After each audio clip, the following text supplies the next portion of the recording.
નામ, રૂપ, ગુણ કોણાથી શરૂઆત કરે છે અને જીવ ઈશ્વરના માયા આટલાથી આપણી શરૂઆત થાય.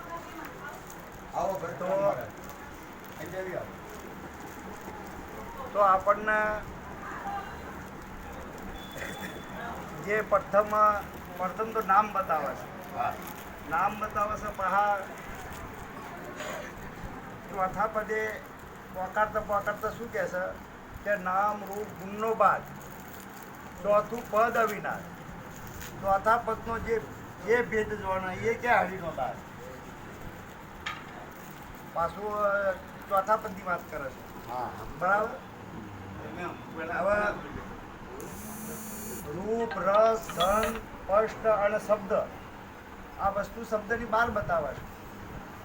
શબ્દની બાર વસ્તુ બતાવે છે. તો જળ, વાયુ, તેજ, આકાશ ને પૃથ્વી આ પોચોને પર બતાવે છે. હવે કહેના કે શું કહે છે કે નામ રૂપ ગુણનો નાથ ને ચોથું પદ આવી નાથ. તો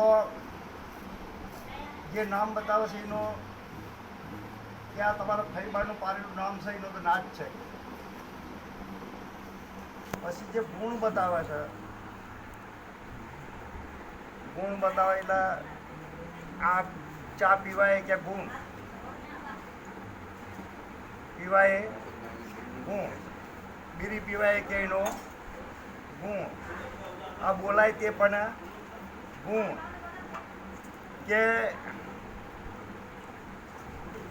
આ ગુણની બહાર શકે, આ ગુણની બહાર શકે. નોમ બાદ કર્યું હોય, ગુણ બાદ કર્યો. પછી રૂપ, રૂપ એટલે જ્યાં દેખાય એ સર્વે કે જુઠ્ઠું હોય. જાગો એટલે કે જગત નહીં, જગદીશ દેખાવો જુઓ. શું દેખાવો જુઓ? જગદીશ દેખાવો જુઓ. કે જગત દેખાવું જોવા નહીં, પણ આપણને તો કોઈક હવા પર એટલે કોઈક ડોકું જ દેખાય છે. પછી ઘણા સંતો વચનની વાત કરે છે. વચનની એટલે ગઈ સારા આપણે કોયડા હતા આ દારો, અને આજે બસ્તરી ભેગા થયા એટલે જીને તો જાહેર આમંત્રણ થયું કે ભાઈ આપણા પુંજીરામ મહારાજની તિથિ વસ્તરી પામે આવતી તિથિ ઉજવાશે. એ બધાએ આ પાડીએ વચન થઈ ગયું.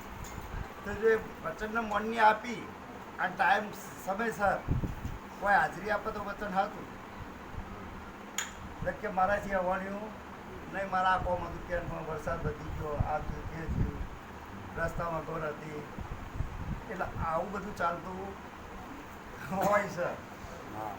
એટલે આવું બધું આપણા સંતોમાં ચાલવું જોવા નહીં. તો કીધેલું કે એક વિના બીજું જોવાયનો ફોગટ ફેરો, એક વિના બીજું જોવાયનો ફોગટ ફેરો કીધેલો. બોલો સતગુરુ મહારાજ.